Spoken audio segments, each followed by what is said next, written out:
Hello everyone, welcome to Geek Speaks Greek. Hi, I am your geek, George O'Connor. Clearly speaking English, the Greek I'm speaking is actually about Greek mythology. Each episode of Geek Speaks Greek, I explore a different personage from Greek mythology, be they goddess, god, hero, or monster. Today is the last of our redos. You see, if you've been with us since the beginning, you've no doubt heard me complain many times that the first two episodes of Geek Speaks Greek, done way back in the day when I was hosting this on Word Bookstore, by the way, check out Word Bookstore, great independent bookstore, on their Instagram feed, we didn't realize that we didn't know how to save them properly. We thought we were saving them, and the first two episodes, which were a combination of Apollo and Asclepius and Hermes and Pan, were lost, gone forever. And I've since made up Apollo, and well, not made up, like created, but redid Apollo and redid Hermes, redid Pan. Poor Asclepius didn't get redone until just now, and we're going to take care of that today. But before we get into that, just give a couple seconds. Hi, everybody. Wait for people to join in. Check out my awesome merman glass, huh? I'd like to start, as I always do, sharing some of the artwork that you, my awesome fans, have sent me. Got some good stuff today, too, I gotta say. Kind of nice wide spectrum of things. It would have been nice if I had it called up and ready to go, though, right? Let's see. This is exciting watching, I'm sure. All right, so first up, we have this drawing from Jamie. Jamie has previously sent us a drawing of Nyx, if I'm recalling correctly. She does these really great, look at the great sparkle effects. This is Hecate. You can tell it's Hecate, of course, because she's holding the torch. She looks somewhat similar to my version of Hecate, but I really like the hair over the eyes effect. I wonder, because Hecate is the tripartite goddess, she has like the kind of three faces. If you were to like see the way she's got like only one part of her face out there, if you were to look behind her hair there, would there be like another half of a face, a third of a face, and then on this side of her hair, another third of her face? I don't know. It's really cool. Jamie, you're very talented, and this is some really beautiful, I'm going to call it a painting. It's a digital painting. It looks great. Thank you so much for sending that in. This is a really funny one. This is from Moira. What happened here? And it is just called Hera Hates Hunting. And it's Hera, there she is, she's in the red saying, I hate hunting. And then she's saying to Artemis, just like, okay. Which is kind of a messed up thing to say to Artemis. She's like, I'm the goddess of hunting, right? She's like, yeah, I hate hunting. So I guess it's kind of like this weird tension moment there. Moira is quite the fan of Artemis, so I guess we're more on Artemis' side there. I just love the look on her face. She's like, okay, yeah, what do you want me to do about it? You hate hunting. Okay, I hate marriage. We're kind of, wait, she does. Oh my gosh, Artemis does hate marriage. This is perfect. They kind of hate each other's main thing. Wow, that's pretty cool. Thank you very much, Moira. Now we have some pieces from Yehi. Yehi has been doing some really cool stuff recently where she's been doing like actual like stories, like bits of comics, sometimes with words, sometimes without. This is a little bit of a take on, I'm going to hold it up here. This is that moment in the Judgment of Paris when the three bereaved goddesses, bereaved? That's not the right word. Three goddesses concerned, Athena, Hera, and Aphrodite turn to Zeus and like, you choose who gets the golden apple. And look at his face. He's like, duh. So he brings in Hermes. He sends Hermes off to the field to get this dude. And this dude is Paris, who we learned all about on Monday, right? Yeah, we did the roots of that. And we see some of the stuff. Now, this is without words. But here, then we see Paris arriving with soldiers to the court of Helen, the most beautiful woman in the world. Look at the way she uses the color to accentuate that. And her husband, Menelaus. Wait, no, actually, that's Paris. Menelaus is the dude here with the beard in this picture. And then you see Aphrodite appearing. And I think that they can't see her, but she's kind of like whispering in her ears. And they fall in love and they run off. And that's great. That's a scene I've never actually did in my books. Or if I did it so short, I don't remember it. But like it's something that happens kind of between books. So yeah, he did a really great job of doing that. There's this hilarious picture. Just a quick pen sketch of just a Hera yelling, Aphrodite! Which is actually, I know I've seen a drawing very similar to this that I've done, so I think she's doing kind of a fun takeoff in that, so well done. And then this is another scene that I think I briefly showed you all on Monday's episode when I showed you some of the sketches, the blueprints, so to speak, the thumbnails for Dionysus. Here is the part when Dionysus has been captured by the Tyrrhenian pirates. They've bound him to their mast, and he uses his powers of madness and growth of plants to make these vines come out. And I don't know if these are real vines in this instance, or if these are just scary vines of madness, but these pirates are in trouble. And that's, I mean, man, that stuff's great. Yeah, thank you so much for sending all that in. That's beautiful work. Let's see. These are from Eleanor. There's 2 pictures. So here is the moment that we've been talking about. The moment where Eris, you can see her up at the top with the black crazy lines, she's throwing the golden apple, there's the golden apple, in between Aphrodite, Athena, and Hera. And it's that moment right before they all reach for it. It's such a great moment to capture, and thank you so much for sending that. And then, this is super interesting, because I admit, I need to do an episode on Helen of Troy. That might be Fridays. I haven't done much with Helen, so she drew her own version of Helen. And it's really nice, because, I mean, it looks like a lot of the colors, like her hair and her skin and the top, that's very much the colors we see associated with Aphrodite, who's the most beautiful goddess, right? But then that red is kind of like the color that we also see with Hera, who's also, in a way, the most beautiful goddess. So, I don't know, super cool. Wait, did she write her name backwards? Oh, no, I thought she wrote, I'm like, she wrote her name backwards. No, I just read it wrong. And let's see. So this is from some drawings from Nora and Drake. Now, you know Nora and Drake right in. Nora's the older sister. Drake is the younger brother. They've done some really cool stuff with it. Here is... Oh, wait. I want to make sure I get this one right. This is a scene, another scene that I never drew. This is Aphrodite falling in love with Aeneas. Well, Aeneas' dad. Which is a scene we talked about. Like how maybe it was actually Zeus who engineered it. So she's up on Mount Olympus and she sees him. And he's pretty cute. I can see it. I approve. Who else do we have here? Another version. This is a very popular piece of art amongst us. All 3 goddesses going for the apple at once. Look how angry Hera looks. And her cape is billowing out. Aphrodite looks pretty happy. Athena looks pretty happy too. You know, I should have mentioned, this was a super duper popular thing to draw in art for years. And one of the reasons is artists got to draw like these 3 pretty ladies. They're like, ooh, I get to draw naked ladies. Because they would draw them naked a lot because, you know, that's what they did. And so you could see, if you go online and type in the Judgment of Paris, you will see so many paintings. Now this is from her brother, Drake. This is a scene of the Trojan War. I think that's Ares laying waste. You can see there's bodies laying and stuff. And like there's some cool stuff there. And then this last one, Drake has kind of been creating his own mythology where he is, and I appreciate it because it makes a lot of sense. The Apollo space missions were the missions to Mars, to the moon, right? So he's been doing a lot of pictures where it's the gods and spaceships. And apparently now he's decided, and I think this makes a lot of sense, that the spaceships are being built in the forge of Hephaestus. I bet you he'd make some pretty good spaceships. You know, we can make a joke there, too, if you're Star Trek fans, about how Hephaestus' Roman name is Vulcans, and, like, Spock's a Vulcan, and I don't know. There's some connection there. Thank you so much, Nora and Drake. Just a couple more things to show. So Megan, who is a person who very famously ships together Hermes and Athena, has made them have this whole, like, intricate relationship. She's been continuing the saga of George the Turtle. George the Turtle, Hermes, I guess, has decided he no longer wants to kill turtles as soon as he meets them. He now has a pet turtle named George, after me.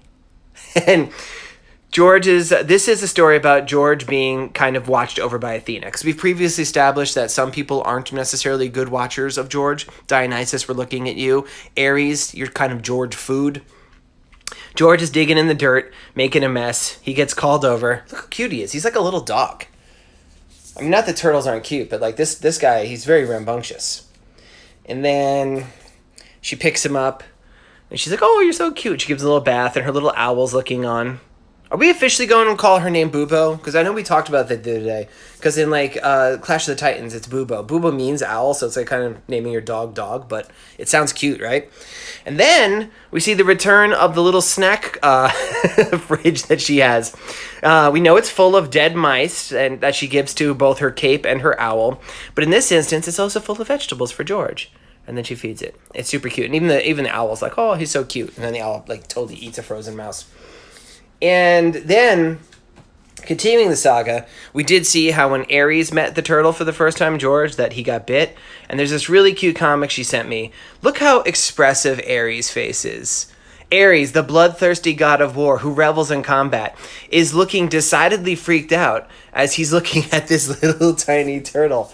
And I am super impressed. Like, his face is so expressive and so funny. And then he finally admits, yeah, I am scared of that turtle. Last time he just chomped on my fingers. And, there we have them looking on. They're like, we knew it. Oh, and CVQ Llama, I just posted that they have posted their comic to their page, which is awesome to hear. Because CVQ Llama has a comic that really needs to be read. So I invite everybody, not in the middle of this, unless you want to miss a little bit of it, you can catch it later. But go over to CVQ Llama's page and see the comic. I know I'm going to go over after this and check it out. So everybody, thank you so much for sending me your drawings. If you want to send some or ask me questions or stuff, I have a lot of questions to catch up there. People have been writing me a lot of questions. You can email me at georgeoconnorbooks@gmail.com. If you want to catch previous episodes again or if something you've missed, go to my YouTube, youtube.com/user/GeorgeOlympians. And let's start this thing. Let's talk about Asclepius. Asclepius is... I'm doing this little dance because I'm going to say he's the god of medicine, but we're going to come back. Is he a god? Is he a demigod? Tricky question. Let's just call him the god of medicine. Now, he is the son of Apollo, also the god of medicine, and the mortal princess named Coronis. She is the princess of Thessaly. So let's just remember that. And Apollo's had many lovers. He's not really a marrying type, so to speak. But different than his sister. His sister's like, ew, boys, ick, get away. He's like, I like ladies, I just don't want to be tied down to one. Apollo, he takes after his dad Zeus a little bit too much, right?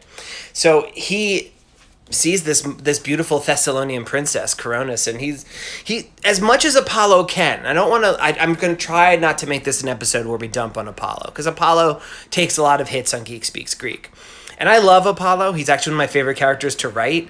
He wears his faults on his sleeve sometimes. And yeah, he's not a good husband material, but he does other stuff good. And unfortunately, because he's a guy like his dad Zeus that kind of like has a wandering eye, so to speak, he doesn't trust Coronis. And so they're in love to whatever degree, again. But Apollo's doing other stuff. He's got to go do all kinds of things. He's got a lot of stuff. So when he's not around, he leaves a crow or a raven, depending on the source, to watch over her.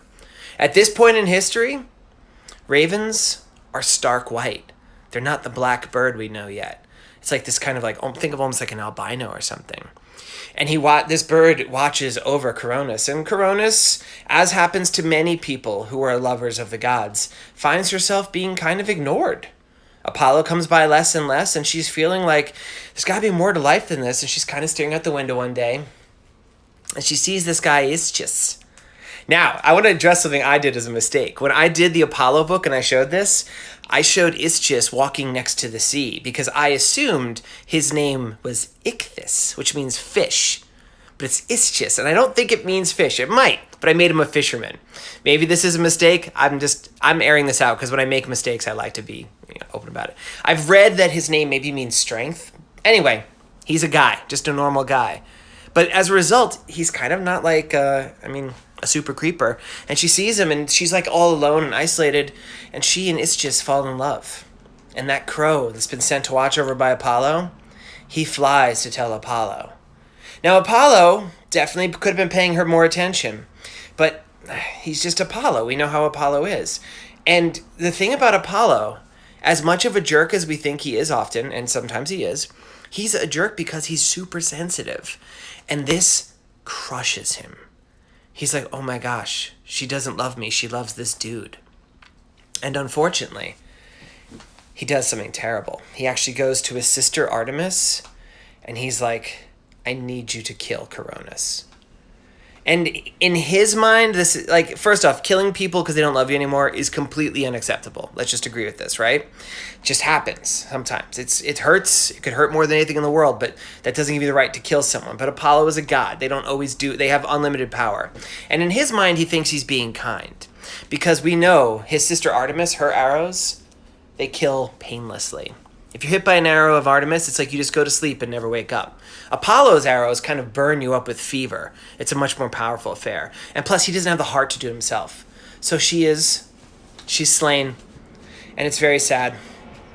And Apollo, because not to say again that he's right, he's still conflicted by this. He stays and in his, not ghostly. He's a god. He can be invisible, right? He's watching her funeral as they're about to set her on the fire. And Apollo is the god of many things, right? And the thing that we tend to drag on the most here is he's the god of precognition. He could see the future. He gets flashes of the future. And suddenly he realizes, he gets a flash. He's like, oh my gosh, she's pregnant with my son. And he reaches in an unseen form and reaches inside of her body. And he takes out a baby that hadn't been born yet. It was just about to be, but he's holding him in his hands. And the name Asklepios means to cut open. Like I don't think he really cut her open. I think he kind of reached in like the vision and pulled out the baby. But that's where the name comes from, because he was cut from his mother's body. Like she never lived to see him. And then he takes this child. And Apollo, well, he's not a great husband, right? He's not a husband, period. He's not a great lover necessarily. And I think he's a self-aware enough guy to realize, I'm probably not a very good dad either. And there's a really interesting, we've talked about Apollo as a father. We've talked about him before. If you've seen my episode, you could catch it, on Orpheus. We talk about how Apollo has this son Orpheus and how weirdly this son grows to surpass him in music. Apollo's the god of music, and Orpheus has abilities in music greater than his dad. And this son, Asklepios, he takes him and he gives him to Chiron. Chiron is the centaur. I'm going to draw him actually really quickly because, got to draw some pictures. Sometimes I talk the whole time and forget to draw. And so when I draw Chiron, I give him big ears because he's like a horse, right? Half man, half horse. Sometimes you would see an old art of him, instead of having 4 horse legs, he has weird human legs up front and a horse behind. It's that looks weird. We're not going to draw that because that's upsetting. I give him a beard. He has big teeth, because he is part horse. I think I've given him a little gap, too, because I like to draw gaps in teeth. If I haven't, let's just assume he has. Maybe he's had some corrective surgery or something. And then here's his horse part, his man part. Hairy-chested, belly. And we're giving R1 horse legs because it's weird to think he would have human feet up there. It would look like, it would look like a horse ran into his behind and got stuck there or something. That would be inappropriate. Chiron, like I said, is a centaur. Let's make him waving. And he has this tradition associated with him. He's very wise. You see him in a lot of myths. He's also a raiser. Raiser? He also raises many, or trains. How about that? He is a trainer of heroes. We've talked about him in this very show sometimes. Most recently, who was it? It was either because Achilles raised him for a while and trained him to be a hero. It might also have been Peleus, who was Achilles' dad. It was probably in that episode, the Achilles episode. In some versions of the stories, he's even trained Heracles for a bit. That's a little bit more rare. He's trained Jason, of the Argonauts fan. Sometimes he's even credited with training Theseus, because of course Theseus, quote unquote hero Theseus, has to be well, if Heracles did it, I did it too. But he didn't train you, Theseus. You would have learned better. We're gonna come back to Theseus because Theseus is a problem, and so. So he is this raiser of, gotta stop saying that because you don't shave your face with Chiron, you're not going to get a very close shave. He is a trainer of heroes, but he's also very skilled in medicine and he's very smart. And so he raises the child, Asclepius, of Apollo and trains him in all these medicinal arts. He's a great healer. Apollo's the god of healing. This kid has all of this coming in. So he's this incredibly talented healer. He's learning things beyond any other healer that's ever learned. He learns things Even his father doesn't know. Like I said, weirdly, Apollo has these sons, these mortal sons who surpass him. And the thing that he learns, the big thing that Asclepius learns, that his father Apollo never knows, he learns how to resurrect the dead, which is super key to his thing. And the way it happened, so Apollo knows a lot. Apollo knows the future. Apollo's got all these abilities. Apollo's not a patient person as a result. Chiron, he's busy training people. Asclepius was good at just watching the world around him. And the story goes, Asclepius is just watching this dead snake. I mean, they didn't have television back then, so you watch dead snakes. And he sees another snake come up, and the snake is holding this specific herb in its mouth. And the snake puts the herb in the other snake's mouth, the dead snake's mouth, and suddenly the snake kind of convulses and comes back to life. And Asclepius is like, And this is why Asclepius' symbol is a serpent entwined around a staff. I'm going to draw Asclepius now. So I said it's kind of tricky to tell if Asclepius is a god or not. And for sure, in the story that I featured him in, where we tell his story, Clio, the muse of history, tells his story in the book Apollo. He ages. He's born a human. He has you could map out his life. There was actually a lot of belief back in the days. People were like, is he a historical figure? He was treated as somebody who really lived. So he ages. I'm going to draw a young Asclepios here, where I give him a kind of somewhat generic appearance. We don't really hear mentions of him being like super attractive or good looking. As I often do for the children of gods, I give him the same color scheme of his parents. So he's got pretty much the same dark skin, but the same golden hair as his dad Apollo.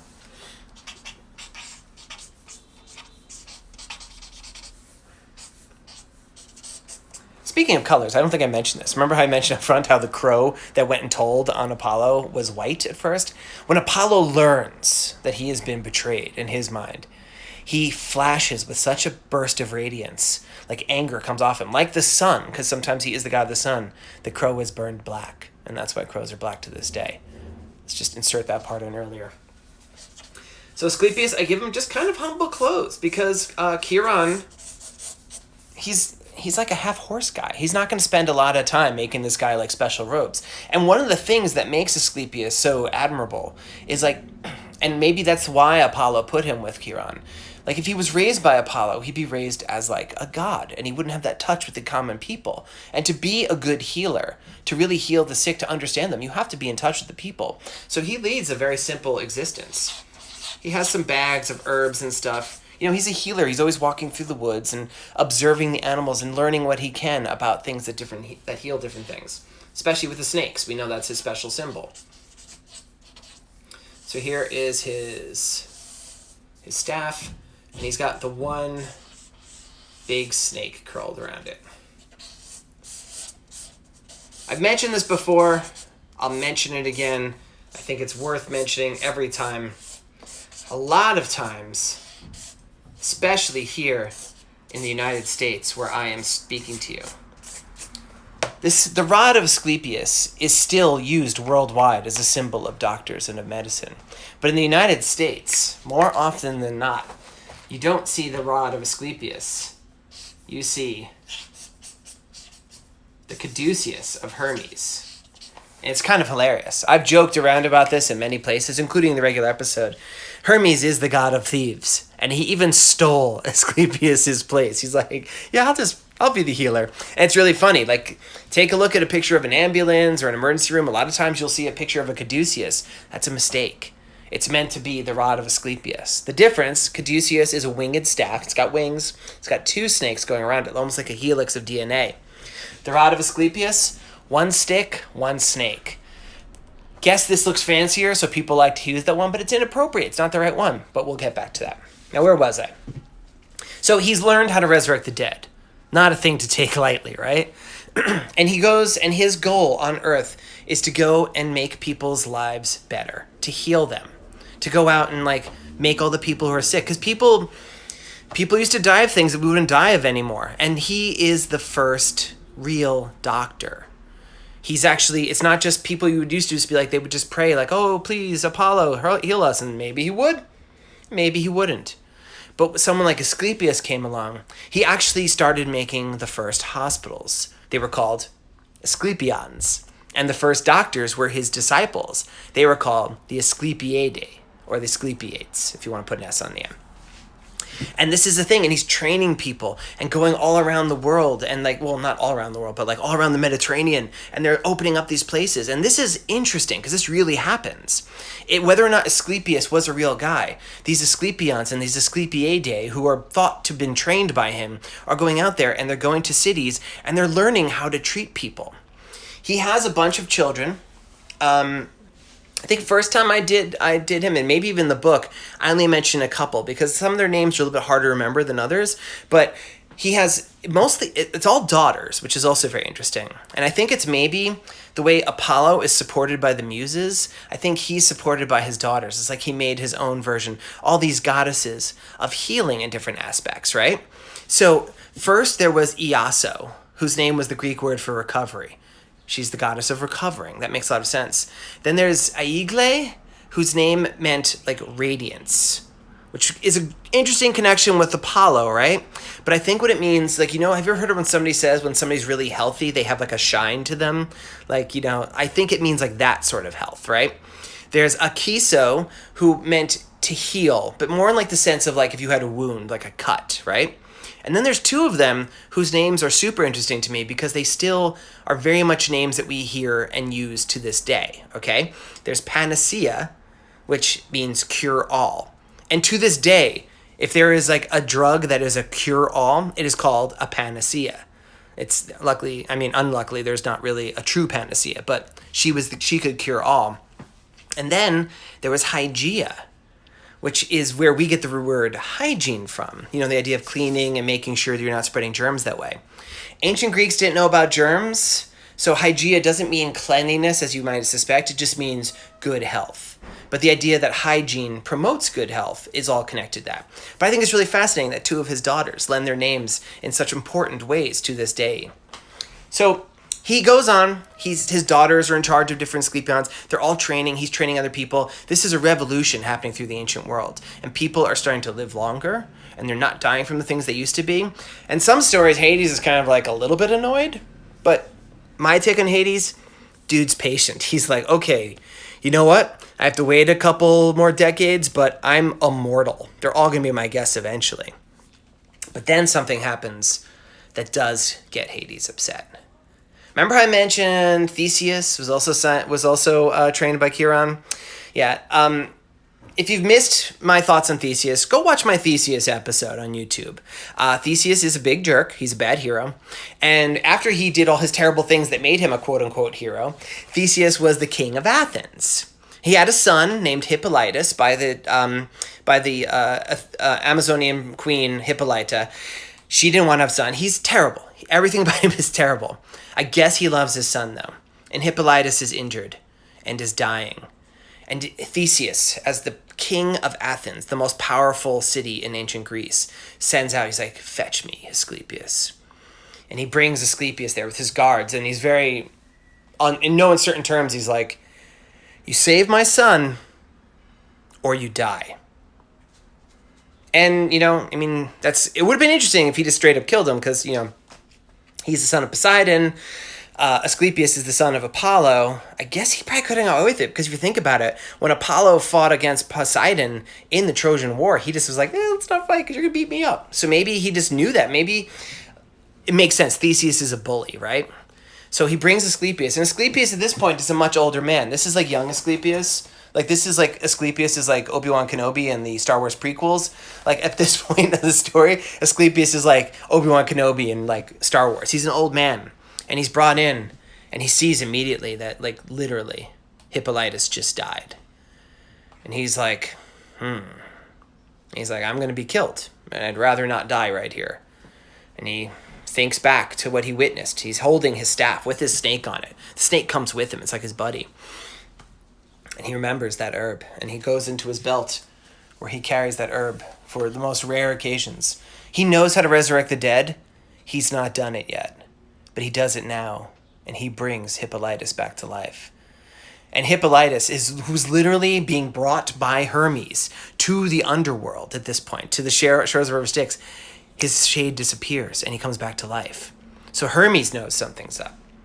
Hades knows something's up. He's the god of dead. And both of them say something to Zeus.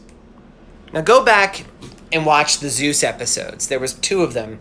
The second one was where I was kind of talking about Zeus as the divine arbiter of justice. And what I meant there is Zeus, for the most part, is a pretty easygoing head god. He doesn't get mad at you for worshiping other gods because he knows there's tons of them. He doesn't he doesn't get involved in stuff. He doesn't tell you to hate certain people. He's basically there to make sure you obey a few big laws. Like, don't murder each other. And one of the other big laws, only the gods never die. And unfortunately, by bringing Hippolytus back to life, Asclepius has crossed a huge line. Because suddenly, this guy has defeated death. And we know from other people who've tried to defeat death, that gets you a one-way trip to Tartarus normally, right? But Zeus, he's sad about it, to his credit. But he's like, this is literally against the laws of nature. My biggest role, my most important role, is to uphold the basic laws. And he takes his thunderbolt, and he throws it, and he kills Asclepius. Now, I just laughed at a comment, in case you wonder why I'm laughing at Asclepius dying. That's terrible, right? And he's dead. And so that gets back to the idea, is he a god? Is he not? Because he dies. He straight up is killed by Zeus. Apollo takes this badly, to put it back. Even though Apollo was, I think we can say at best, a distant figure in his life growing up, he watched him with great pride. And I think it's a real testament to Apollo. Like, here again, we have an instance. He has a mortal son who surpasses him in one of his goals. Like, in one of his things that he's able to do. In music, he was surpassed by Orpheus. And in healing, he was surpassed by Asclepius. Apollo can't bring people back to the dead. And his son did. So he has this pride in this, but then his son is taken from him. And we've talked about this a lot. How unfortunately, the gods really can't do anything to each other. They're immortal and virtually all powerful. And so when they get mad at each other, they tend to take it out on the mortals around them. And Apollo, in his grief, he thinks back to he looks at how his son Asclepius was killed by Zeus's lightning bolts. And he thinks back to how Zeus got his lightning bolts from the Cyclopes, Argus, Brontes, and Steropus. He can't kill them, they're immortal. But they have 4 sons who work in the forge of Hephaestus. And Apollo shows up there, and without saying a word, massacres them, kills all 4 of them. And it's terrible. Like, they're innocent. They had nothing to do with this at all. And Hephaestus is like, oh, these guys are my buddies. And the picture I drew of them, they're like all gawky and sad. They're kind of cute. It's a terrible thing. And Apollo, Zeus is amazingly mad at him. And I have the picture in the book where he's holding him above the entrance to Tartarus. He's going to consign his own son to Tartarus, which is a big deal. You can't really imprison an Olympian. You can't kill an Olympian. You can't really hurt an Olympian. The best you could do, Tartarus is really the only place you can imprison them. Because Tartarus is so far beneath the surface of the earth, he'd be entombed inside. Doesn't matter what shape he takes, he's still stuck there. And Zeus is about to throw his son there. And there's such interesting dynamics going on because, like this whole idea, like, it's all fathers and sons, right? Like, Apollo's acting out because his son's been killed, but his dad's about to throw him down. And Apollo's sons keep surpassing him in these ways. And I can't help but wonder, was Apollo supposed to surpass Zeus in some way? It makes sense. Most parents want their kids to do better than them, but not Zeus. Zeus is very jealous of his power. And Apollo has a rough childhood. And I said this before, he's very sensitive. He bears the scars of all these betrayals, of being persecuted and hunted before he's even born. And so I feel like that holds him back. I feel like Apollo has all these things going for him. Apollo could see the future, but he still can't bring himself to stop doing things that hurt him because he has these wounds so deeply on his system. And his mother, Leto, she argues on his behalf. And instead of being cast into Tartarus, which would have been the closest thing to death an Olympian could have, even Hephaestus, who was thrown off Olympus twice, never came close to Tartarus. That would have been the end of Apollo. Well, he would have been alive, but you wouldn't have heard any more about him. And Instead, Zeus makes him do a year of servitude on Earth. And he has to work for a mortal king. And the king is the king of Thessaly. Remember Coronis? That's, the woman he killed, the mother of Asclepius. Apollo has to work for her dad. Probably an awkward year. But this brings us back to whether or not he is a god. Because we have the story of him dying. But then, throughout the ancient world, because of all those Asclepions and all the Asclepiadae, the doctors, people pay homage to him. They treat him as a god. They have cults to him. There's temples. You make sacrifices. There's holidays. Your statues. All the stuff that was be for a god. But we have the story of him dying. And we don't really have a story of him post being blown up by a lightning bolt, right? It's very interesting to me, especially when you realize why he was killed, for bringing back the dead. So I feel like it put the worshippers, and make no mistake, there were many worshippers of Asclepius, in a weird position. You couldn't really claim he had been re-deified, that he'd been reborn as a god, because the dude was literally killed by a god, the big daddy god, Zeus, for bringing people back to life. So it'd be really awkward if he came back to life as a god, I think. But I think that's Asclepius today. Woo! It's so nice doing a relatively simple one like Asclepius. Man, doing these epic hero things where there's a million stuff happening, that's like just the death of me. You can see I'm even sweating less than usual today. It's so much fun and easier to talk about a relatively straightforward case like Asclepius. And this is a really fun story. And he was super widely worshipped throughout the ancient world. He had a lot of temples, but he's kind of like, is he a god? Isn't he? I don't know. It would be pretty awkward if he's hanging around Olympus as a god because Zeus blew him up. There's a lot of weird stuff about that. And then people are also like, so I think the idea that most people formed in ancient Greece, they're like, he was a real guy, he died, and maybe when we worship him, we're not worshiping a literal god. We're worshiping the ideas he put forward. And to be sure, many of the times when you would have a temple to Asclepius, there would also be spots there. Most temples, just to get this straight, there would be maybe one god it was primarily for, but there would be other statues of other gods. So there would be other statues too, like Apollo there too. So maybe you went to the Asclepions and you paid homage to this god of healing, this dead guy. But maybe his dad would look kindly on you. I'm not sure. So that's karma, right? Mike, different culture, but yeah, it's kind of is karma. So let's open this up for questions, huh? I'm not sure if I'm not normally able to see the things as they go by.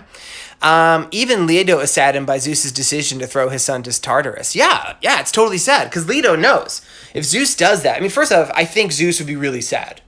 Zeus does love Apollo. He's not a great dad. Zeus isn't. Neither is Apollo.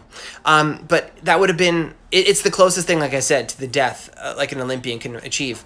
And Leto lives for her kids.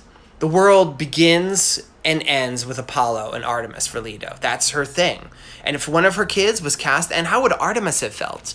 I know Artemis is often annoyed by her brother because that's the job of siblings, but he would have been lost forever. So it's a pretty cool story, I think. Great question, Greek mythology fanatic. Since Zeus hit Asclepius with his lightning, did Theseus' son die again too? Oh yeah, he got blown up and good.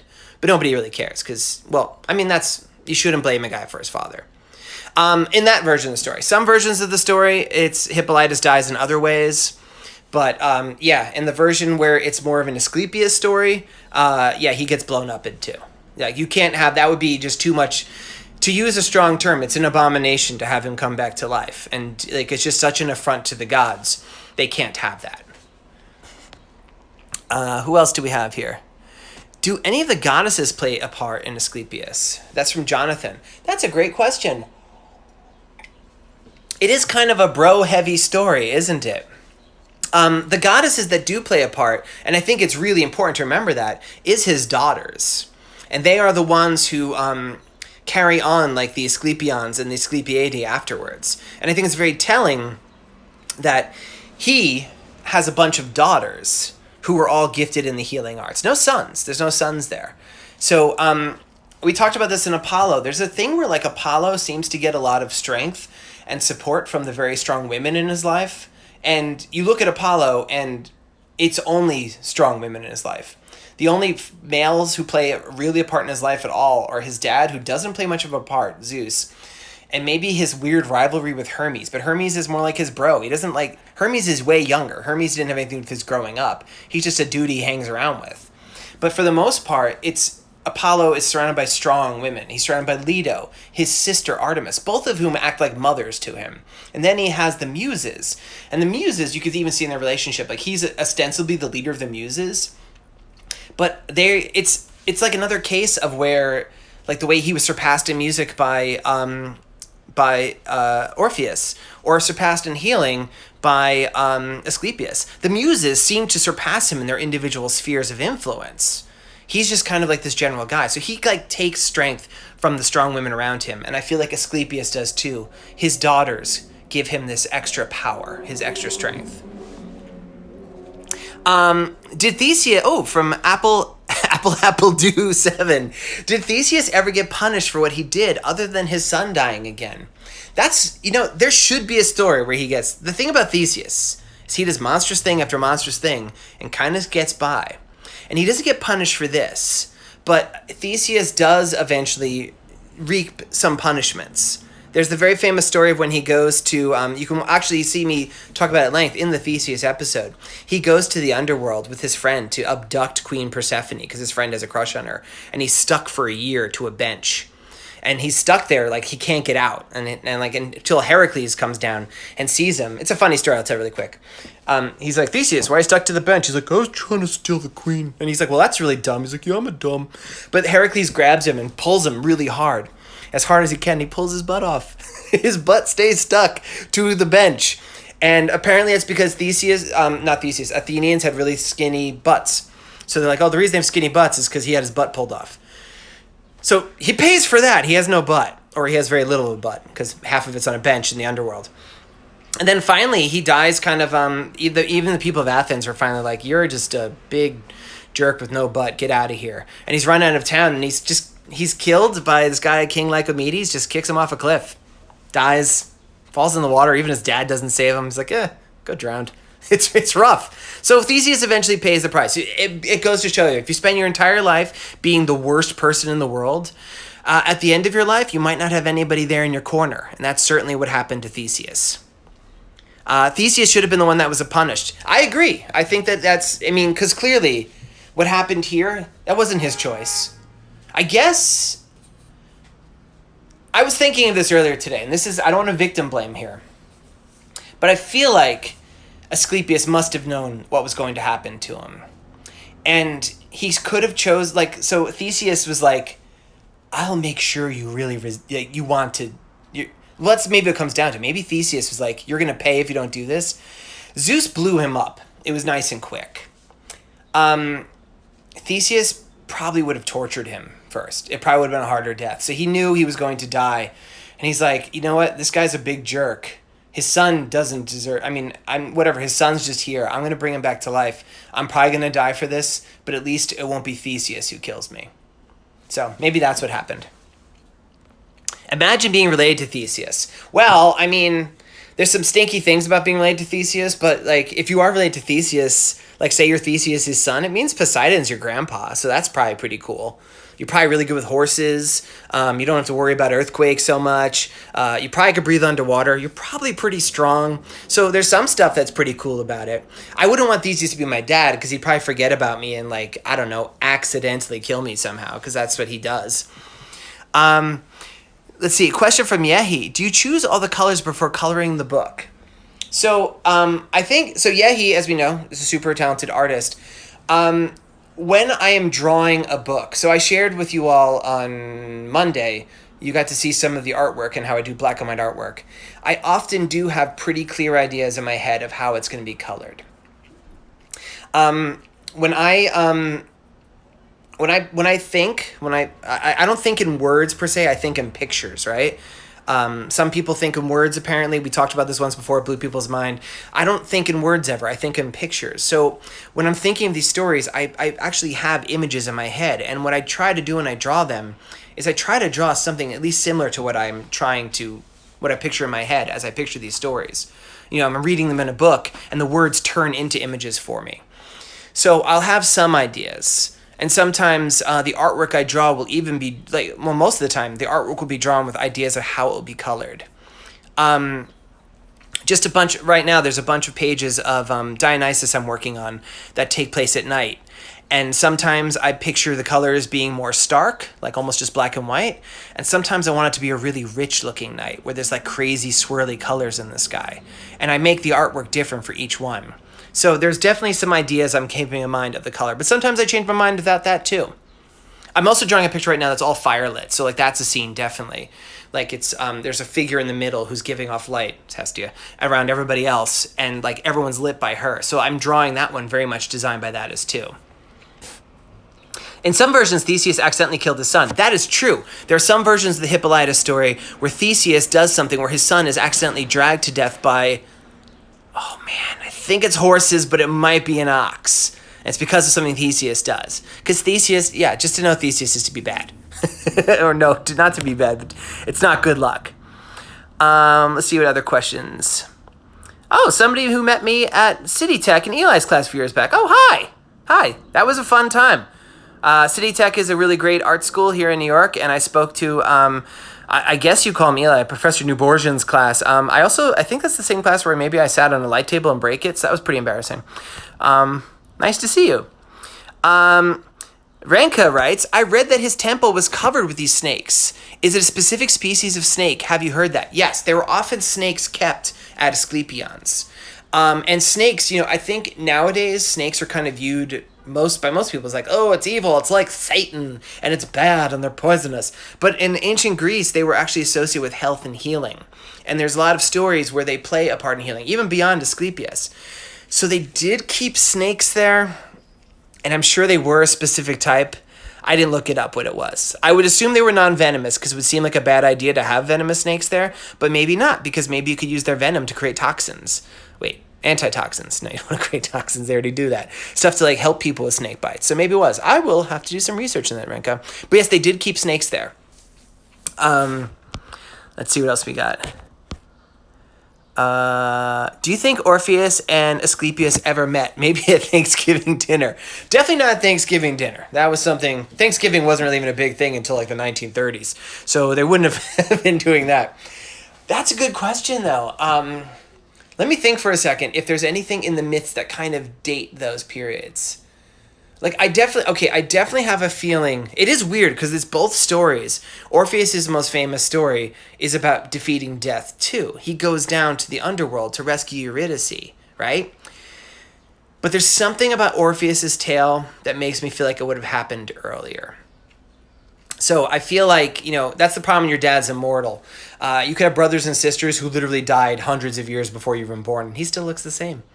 I do think Orpheus probably happened first, and then the Asclepius thing was probably a good deal later. Now, in the afterworld, the underworld, good chance they might have met. And then that gets into the idea, was he deified in some spot? Orpheus, we know, actually survives as a weird disembodied head. What if? Just throwing this out. There's no myth I'm aware of that does this.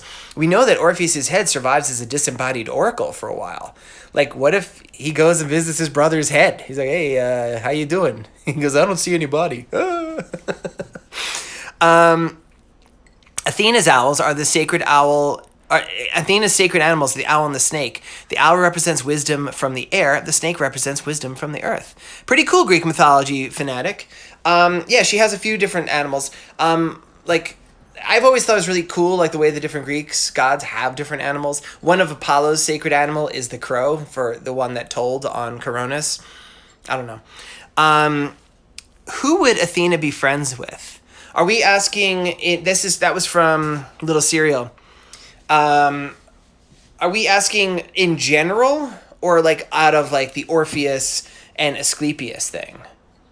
I'm not sure. I mean, in general, she certainly seems to be friends with Hermes. Looking at the old poster. She's very close with her dad. Man, you know what? I don't think she has very many friends. Her and Hera have that kind of weird thing. After their whole business with Aphrodite, you see them in the Iliad especially. They team up a few times. So I think, like, Hera's like the weird stepmother that, like, when she was younger, she really hated. But as they get older, like, oh, you're not so bad. I don't know that they hang out and, like, go and, like, go get, Bloody Marys and get their nails done or anything. But I think they probably, like, they secretly get enjoyment from each other. They're like, hey. Yeah, I think Athena... I'm drawing a scene with Athena right now in Dionysus where I'm realizing, and I've realized this before, she's a little bit of a troublemaker. There's definitely a thing where you see it a lot in the Iliad, like the way she starts stuff with Ares. She's a little bit of a troublemaker. And so I could see why she gets along with Hermes. And there is the story of Marsyas, where we see that she is hanging out with Hermes and Apollo when she invents the aulos, which is the double flute, and then she throws it away because it makes her look funny when she blows in it.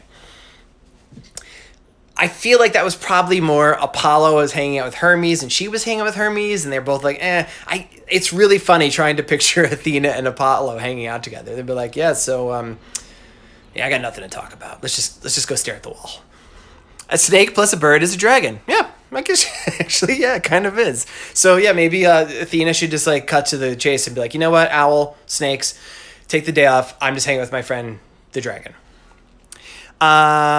Greek mythology fanatic. I think you asked me this question before, maybe once, but or somebody did. Do I like drawing modern clothes or ancient Greek clothing better? And my answer to it was, it's probably easier for me to draw modern clothes because I see it all the time. Like, I'm wearing modern clothes right now. I'm wearing my Bigfoot shirt, my favorite shirt. The Greek clothes can often be a little bit trickier because there has to be research in it. And, most people haven't dressed like that, or really any people have dressed like that for thousands of years. So I have to do a lot of research. But that being said, for my series, Olympians, I've often simplified the costumes to the point where it just becomes easier to draw. So... And I think I mentioned this last time too, and it's like, have you guys ever heard of the term heroic nudity? I know, it's a funny word. Nude. Wow, loudest sound in the world outside. The ancient Greeks would often picture the goddesses and gods not wearing any clothing. And it was called heroic nudity because they were so perfect, they didn't need clothing. And to be sure, the ancient Greeks had very different attitudes about clothes than we do now. They were a lot less, we're a lot more anxious about nudity. So I don't want to draw the gods naked. That would just be, nobody will read these books, right? But basically, like some of the gods and goddesses, you can assume that they really would be probably walking around like that. And I just give them these kind of simple outfits just for the sake of making this something that all ages could read. So you didn't get to hear the answer. So that's the answer. Yeah. Athena's that kid that wait, I really like this from Little Serial. Athena's that kid that causes trouble but never gets caught because everyone thinks she's a goody two-shoes. That's exactly it. She totally does that, and she's down, so in the Iliad, when the gods are told to stay off the battlefield, she and Hera sneak her onto the battlefield, and she's invisible with Hades' helmet, which makes her invisible even to the other gods, and she's running around doing stuff, making Diomedes stab people left and right. Yeah, she's definitely, and she's playing with her attitude, it's smart. I mean, honestly, I'll tell you a little bit insight into myself as a kid. I'm the eldest. I have four sisters and one brother, but at first there was only three of us, right? And so during the first group of kids, I would act really good at school. And sometimes I was bad at home, but for the most part, I was really smart about hiding when I was bad. And my brother and sister just didn't know that, especially my sister. She's like, I'm bad for bad's sake. And she would always get in trouble. I'm like, you gotta be smarter about that. And Athena was that way. She would get into trouble, but she acted like such a goody two-shoes that no one would ever suspect her of causing the trouble. That's a great idea. Somebody, looks like Jen1999, asks if I could do an episode on Psyche and Eros, please. I should, because, I even did the other day. What's going to be behind? I did a drawing of the way Eros would look if I had gotten to do my Eros and Psyche. There. That was my grown-up Eros version, because I actually was going to do an Eros and Psyche. I'm going to tell you what, though.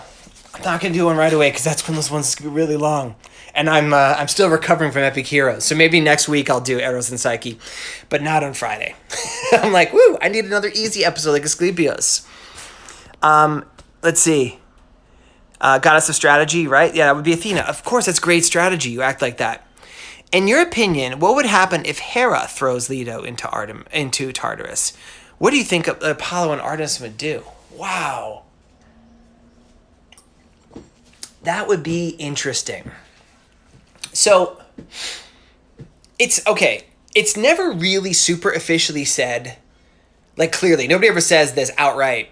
But I think a reading of Greek mythology will kind of reveal that the OG Olympians, the original 6, are probably more powerful than the children, like Apollo, Artemis, Hermes, Athena, etc., Ares.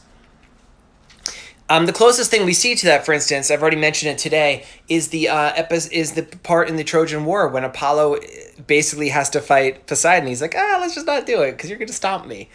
So I don't think... Oh, and also we do see in the same battle in the Iliad, Artemis actually does fight Hera, and it goes very badly for her. Hera takes her bow and smashes it over Artemis's head. So, and I've said this a lot, the gods don't normally take it out on each other. So if Hera just suddenly threw Leto, she would have to have been super mad, right? Because like she's dealt with Leto's presence this far. I think Apollo and Artemis would be very, very upset and would want to do something. But Hera would almost definitely have Hephaestus and Ares on her side. And I don't think Zeus would be really too cool with anything happening with her. So I think, unfortunately, for Apollo and Artemis, they'd be kind of stuck not being able to do anything. I think Artemis, she seems to be a little bit like... Apollo's a little bit more like, let's just not do this. And probably because he can see the future. I think Artemis might still try taking a shot at Hera. But I don't think it would go well. Unfortunately, I think... Let's just be glad that Hera's never done that, because I think it would end badly. I'm sad. What about Nike? She'd be pretty easy. People ask me about Nike a lot. The problem with Nike is that I would draw a picture of Nike, which is like a winged goddess, and it would look cool. But like, there's really no myths with Nike. Nike is one of those characters that appears in art and kind of appears like maybe sometimes in listings of like gods, but like there's no real story where you see Nike doing anything. She kind of falls into the realm of like Kratos and Bia, who are like strength, or Deimos and Phobos, where they're almost more personifications of abstract thoughts than actual goddesses. So maybe I could do an episode of just like personifications of abstract thought and just kind of draw them. But the problem with that is that it wouldn't be like I liked it when in my episodes to kind of like get into telling the stories about them. With Nike, there's not really any stories to tell. So I don't know. I'll put that in the suggestion pile though. I mean, she's certainly very famous because of the shoes. But like there's just, I don't know. I'll do some research. Maybe there is a Nike story I don't know. Someone's yelling he really loud. What powers does Leto have?